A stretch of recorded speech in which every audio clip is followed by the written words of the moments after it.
गहरे नीले समुद्र में एक अनोखी दुनिया बसी थी, जहां रंग बिरंगी मछलियां, चमचमाते मोती और कोरल की चट्टानों के बीच अनगिनत जीव रहते थे।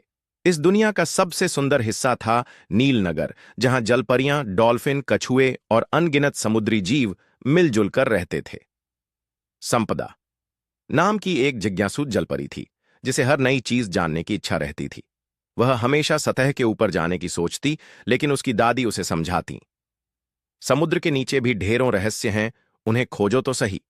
एक दिन संपदा ने अपने मित्र मोती, डॉल्फिन और कालू, बूढ़े कछुए के साथ गहरे समुद्र में जाने का निश्चय किया। जैसे जैसे वे आगे बढ़ते गए, पानी का रंग गहरा होता गया और ठंडक बढ़ने लगी। अचानक उन्हें एक विशाल समुद्री गुफा दिखाई दी। क्या हमें अंदर जाना चाहिए? मोती ने संकोच से पूछा। बिल्कुल, कौन जानता है हमें क्या नया देखने को मिले। संपदा उत्साह से बोली।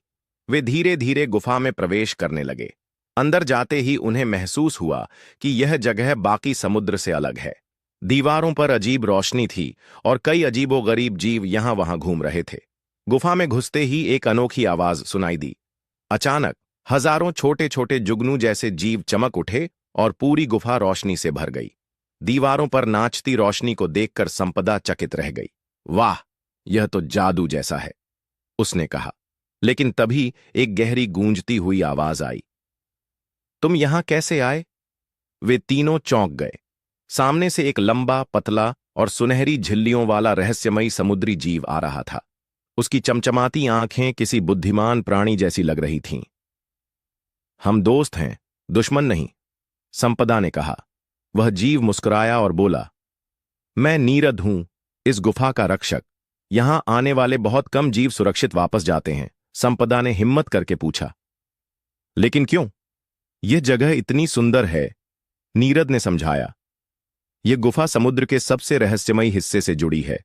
यहां कई ऐसे जीव रहते हैं जिन्हें सतह की दुनिया ने कभी नहीं देखा। लेकिन यह जगह बहुत नाजुक है। अगर बाहरी जीव यहां बिना सोचे समझे आए तो इसका संतुलन बिगड़ सकता है।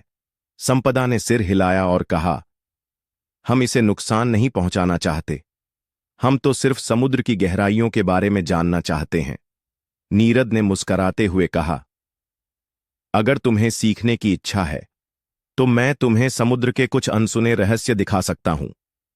इसके बाद नीरद ने उन्हें दिखाया कि कैसे कुछ मछलियां अंधेरे में चमकती हैं, कैसे कुछ जीव बिना आंखों के भी देख सकते हैं और कैसे पानी की धाराएं समुद्र में संदेश पहुंचाने का काम करती हैं। सबक।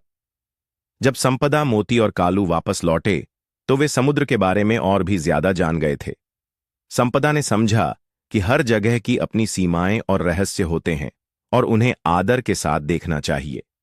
नीलनगर में लौटकर संपदा ने सबको अपनी रोमांचक यात्रा के बारे में बताया, लेकिन उसने वादा किया कि कोई भी गुफा में बिना अनुमति के नहीं जाएगा।